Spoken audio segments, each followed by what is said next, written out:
Salam sejahtera. Persoalan mula timbul sekali lagi. Siapa yang akan kembali kepada UMNO?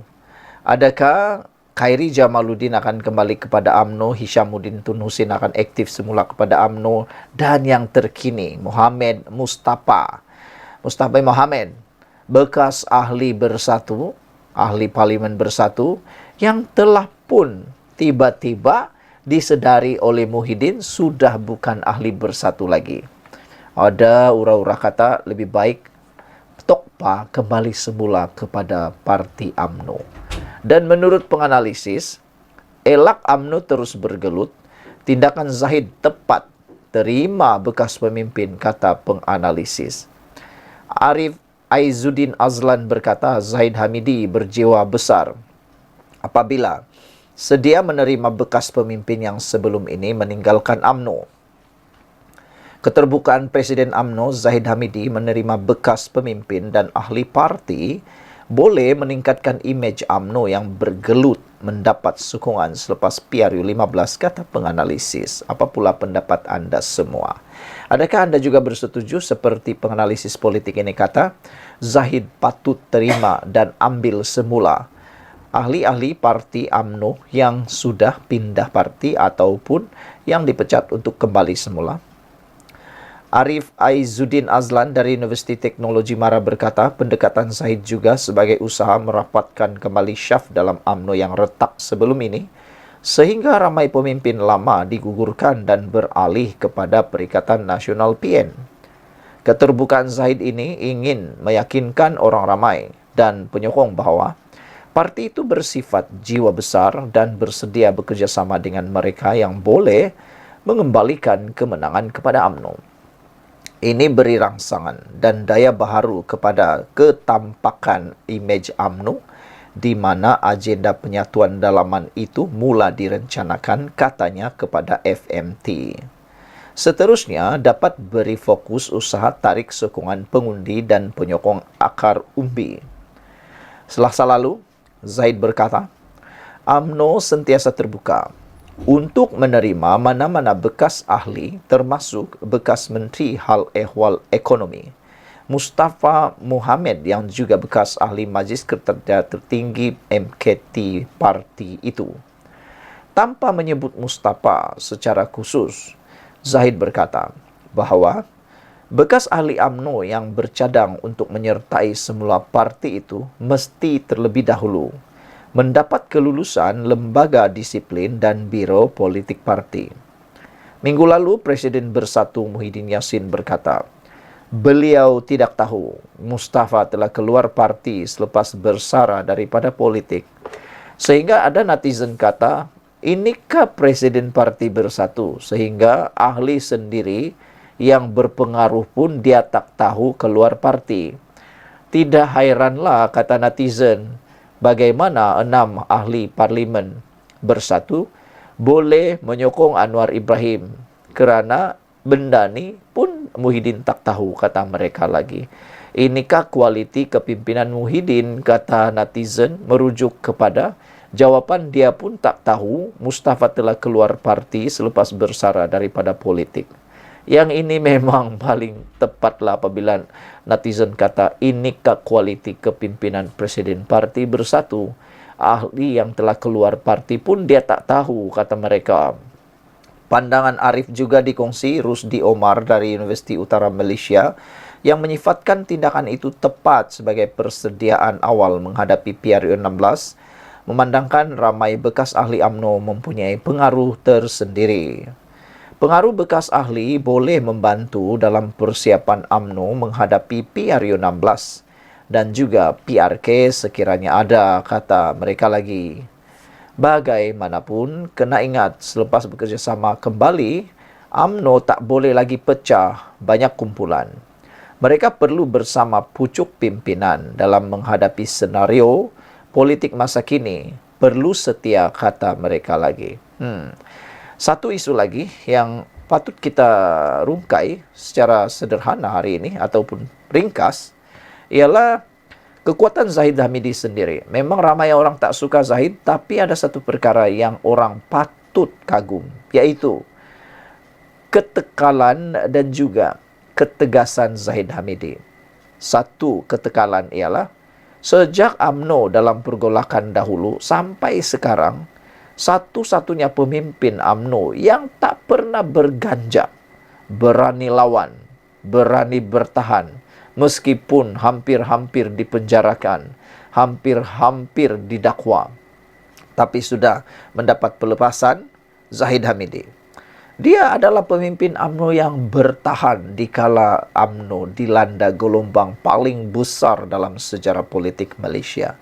Dia dihentam di kiri kanan, depan belakang, tapi dia tetap bertahan. Berbanding pemimpin-pemimpin UMNO yang lain, apa jadi? Mereka lawan bos. Mereka menyuruh supaya Zahid buat ini, buat itu, buat ini, dan macam-macam lagi lah.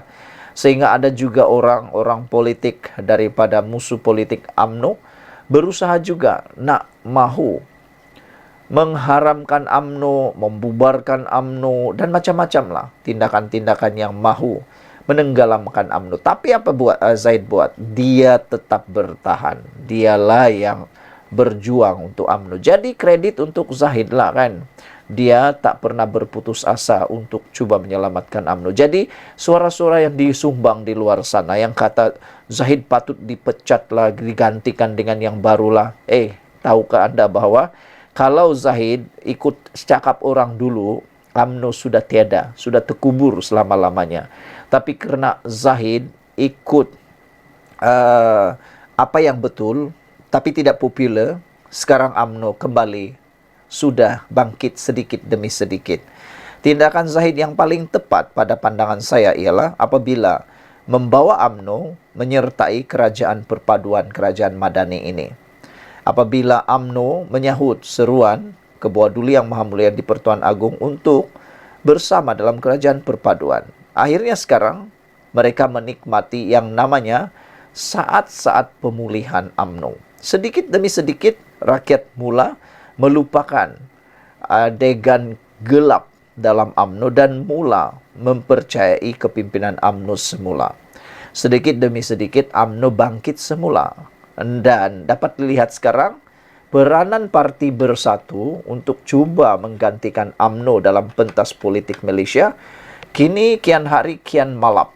Kini kian hari kian tidak sudah dapat mencerminkan mereka boleh menggantikan UMNO. Bahkan kalau dulu mereka kata tentang kluster mahkamah, Parti Bersatu sekarang apa kurangnya? Mereka pun banyak yang sudah masuk dalam kluster mahkamah.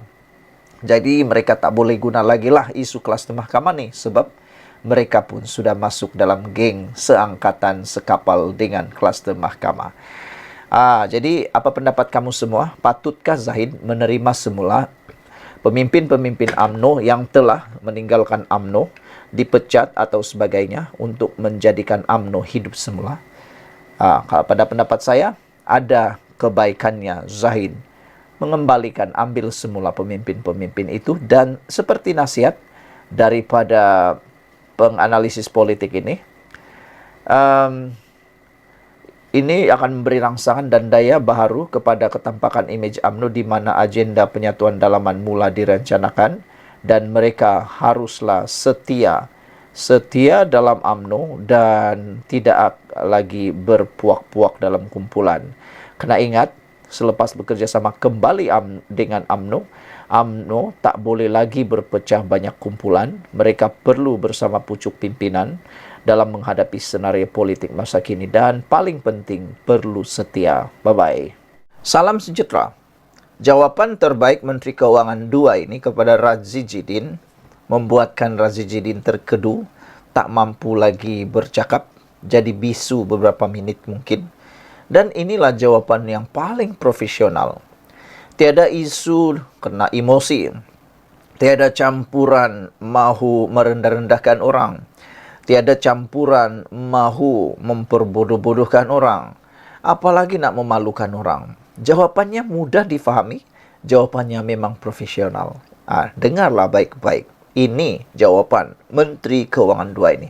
Patutlah, sebelum saya nak teruskan, patutlah Anwar Ibrahim memilih Menteri Keuangan kedua kita ini, yaitu Datuk Seri Amir Hamzah sebagai Menteri Keuangan yang kedua, rupa-rupanya bukan calang-calang kepintarannya. Mudah untuk dia fahamkan kita apa itu ekonomi, bagaimana nak urus ekonomi, dan paling penting lagi, dia ajar Razidin macam mana bisnes yang sebenar. Dengarlah Menteri Keuangan kedua, Datuk Seri Amir Hamzah menjelaskan secara panjang lebar mengapa kerajaan tidak melantik konsultan dalam Malaysian Airport Holding Berhad seperti yang dicadang ahli Parlimen Putrajaya, Datuk Dr. Razidin. Razidin bagi cadangan supaya melantik konsultan dalam Malaysia Airport Holding. Konsultan ni penasihat. Tahu penasihat? Penasihat lah.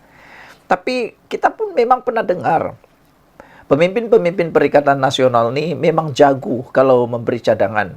Antara cadangan yang paling kontroversi dulu ialah ada seorang ahli parlimen itulah, Anda mungkin masih ingat siapa dia kan? Dia cadangkan untuk mengatasi masalah hutang negara yang banyak. Dia cadang negara kita cetak uang banyak-banyak. Aduh, aku yang ada belajar ekonomi sedikit saja pun faham apa yang berlaku kalau ikut nasihat pemimpin Perikatan Nasional itu. Tak tahulah dia tidak faham apa yang dia cakapkah, atau tak fikir langsungkah, atau memang tak tahu apa-apakah, atau tak pernah belajar langsung ekonomi. Kalau cetak uang banyak-banyak, tiada apa-apa yang berlaku, bosku. Inflasi meningkat mendadak dan uang akan jadi tiada lagi harga. Bayangkan kalau ada banyak duit dalam pasaran. Apa jadi? Kamu mungkin tidak paham. Tanyalah orang yang mencadangkan cetak uang banyak-banyak itu. Tapi tak apa, kita lupakan itu sebentar. Kita ingat pula Razidin yang mencadangkan supaya melantik konsultan. Tapi Amir Hamzah berkata, cadangan mengambil alih MHB melalui penubuhan konsortium yang diterajui Khazanah dan KWSP adalah lebih baik berbanding melantik konsultan, kerana konsultan tidak mempunyai kepentingan untuk memperbaiki syarikat tersebut. Kamu tahu sudah? Konsultan itu lebih kurang penasihat lah. Menasihati, kau buat ini, buat ini, buat ini, buat ini. Untuk mau mengembalikan kejayaan syarikat ini, kau buat ini, buat ini, buat ini, buat ini. Nanti dia sudah cadangkan, dia akan buat laporan. Tapi tiada kepentingan langsung untuk dia. Gagal atau berjaya, tiada apa-apa manfaat dia dapat. Kalau gagal, dia tak rugi. Kalau untung pun tak akan rugi. Kalau syarikat itu muflis pun dia tak rugi. Kalau syarikat itu untung berbilion pun dia tak rugi. Itulah konsultan. Manakala kalau ada menubuhkan konsortium pula, konsortium ni dia sama-sama bersama dalam memajukan syarikat itu. Jadi kalau rugi syarikat itu, dia pun rugi. Kalau untung syarikat itu, dia pun untung. Jadi kalau kamu sudah paham itu bagus, Maknanya konsortium itu lebih baik sebab dia akan berusaha untuk untung. Dia tak mungkin mau gagal, apalagi mau rugi dan muflis. Sebab nanti dia akan mengalaminya, dia yang akan menanggungnya. Itu yang hebatnya konsortium. Tapi Razidin kata konsultan, apa punya barang lah tu kan. Nasib baiklah kita faham penerangan daripada Menteri Keuangan kedua ini. Amir Hamzah berkata, melantik konsultan tidak mempunyai kepentingan untuk memperbaiki syarikat tersebut. Kenapa kita pilih cara konsortium, bukan cara lantik konsultan ke dalam MHB?